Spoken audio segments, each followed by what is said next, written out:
Today we're going to paint a rose in acrylic. I start off by sketching out the basic outlines of the rose onto the canvas. I then use clear cover to mask off the rose and the stem. This allows me to quickly paint the background while still maintaining a nice crisp silhouette around the flower.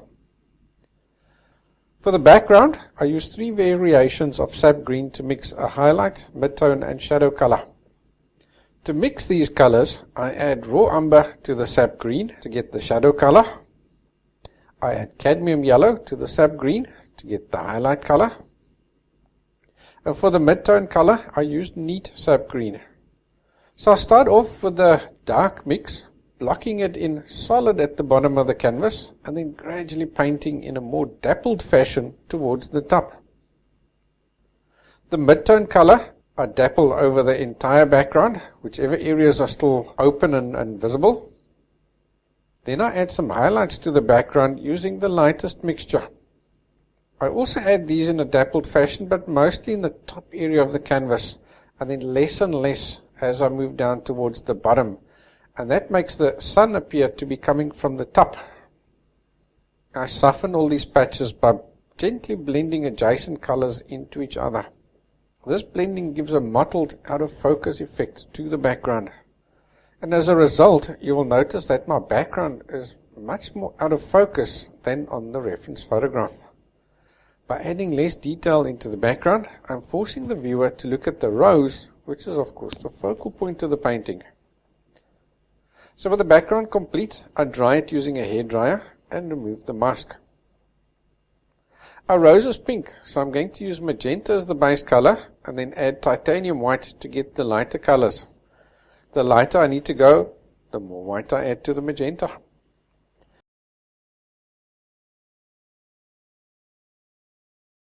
On the lower petals, you will notice there are some shadows and reflected colors as well. To get these colors, I will add sap green to the magenta, as that is its complementary color. I will also add touches of yellow and orange where required. When painting a rose, I always start with the back petals and then gradually work my way forward. That way, I automatically get the overlapping of the petals correct. The biggest difficulty in painting roses, or any other flower for that matter, is judging the correct tonal value. Surprisingly, you can be way off on your colors, but if you get those tonal values correct, then you'll end up with a beautiful flower full of depth and dimension. So this is what I want you to concentrate on the most when painting your flowers, getting those tonal values correct. When you first start painting the flower though, you're painting onto a mostly white canvas, and the problem with that is that the petals you are painting will appear darker than what they actually are. So for this reason, you must always continue to look and compare. And what I mean by that is, look at what you have already painted and compare it to your reference photo. If you see you need to go lighter or darker in an area, then stop and fix that tonal value before continuing. If you don't, then adjacent petals will end up lighter or darker than they should be. So by the time you've completed all your petals, all the tonal values will be completely off, making your rose lose its realism. So don't make this mistake. Keep looking and comparing as you paint. I complete the rose petal for petal. This breaks down the complex flower into small little manageable bite-sized chunks. And as I paint the petal, I initially ignore the fact that it is a petal, and I only see it as a random shape with some shading in it. I will look to see what colors I can see inside this random shape, and then lay down these different colors where I see them inside the petal. From there, I will look to see how do these individual colors blend into each other. Do they blend slowly and gradually? Do they end next to each other in a sharp line? Or do they meet in a last line? I then blend them into each other accordingly using a soft head brush. My favorite brush to use is a soft filbert, and you can see me using that in this painting. This blending ensures I've painted the overall shape of the petal correct. With flowers, the changes in tonal value on each petal indicate the curves and the curls of that petal. So if you don't get these correct, your rose is going to look flat. Once I have the shape correct, then I'll look at the detail inside the petal. Are there little fine ridges that I need to paint? Are there different colored lines, spots, or dots that I need to add to the petal? And I'll usually add these using a fine liner. Luckily, the flower we are painting today doesn't have much of that detail, which makes it a perfect rose for beginners to paint. After painting in the detail of the petal, I look at the petal in relation to its surrounding petals. Are there any petals next to it that are casting a shadow onto this current one? If they are, then I'll check my initial shadings and colors to ensure that the shadow being cast looks correct. Painting your shadows correctly are critical as they indicate the height of one petal off another. In fact, it's your shadows that indicate the light in your painting.